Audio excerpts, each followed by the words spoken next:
Student loan borrowers could soon find some relief through a federal repayment program being discussed by the Biden administration. KTLA's David Lazarus joins us live from our newsroom with more on what's in store for student debt forgiveness. Hi, Laz. Hi, Micah. Student debt is approaching $2 trillion. The Biden administration reportedly looking at cutting off about $10,000 from many people's loans. Would that solve the problem, or are more sweeping measures needed? Here's a look. Emily Kralik graduated from Cal Poly Pomona with about $13,000 in student loan debt. 6 years later, it still hangs over her. No matter how much I pay towards it, as can be witnessed by the fact that it hasn't budged much in about 6 years.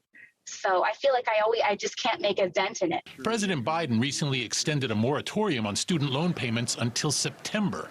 The average debt load for student borrowers now tops $30,000. Check out this chart. It shows how total U.S. student debt has soared from $980 billion in 2011 to $1.7 trillion as of last year. That's roughly double what Americans owe for credit cards. And the problem extends well beyond young people. In reality, the fastest growing number of student loan borrowers are people who are 55 and over. Barclay Denny, who works at the nonprofit Center for Responsible Lending, is no stranger to these issues. She's carrying more than $100,000 in debt related to her law degree.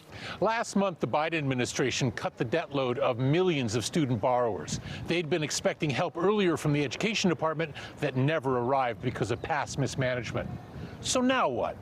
I put that question to Kelly Leon, press secretary for the U.S. Department of Education. But we're taking action now, trying to help borrowers manage those repayments and also fixing programs that can help them get to debt relief faster. She cited federal programs that forgive at least some student debt in return for public service, or that help restore creditworthiness after a loan default or delinquency. Some progressives, including Vermont Senator Bernie Sanders, are calling for cancellation of some or all student debt. They say this would provide a shot of adrenaline to the economy. Critics say such a move would unfairly benefit more privileged members of society. Leon said the Biden administration is open to all possibilities. We are continuing to explore options and what we can do with respect to broad-based cancellation. Some experts believe the 1965 Higher Education Act empowers the president to order the Education Department to cancel student loans controlled by the government, which is to say, an act of Congress may not be needed. I asked Leon about that. She declined to comment.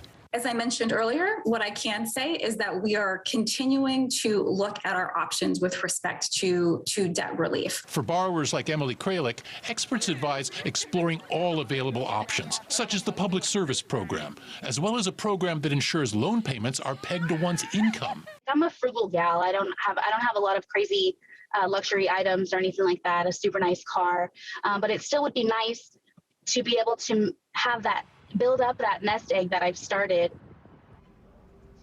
I'll have more on this in a few minutes at KTLA.com, including the disproportionately large impact of student debt on people of color.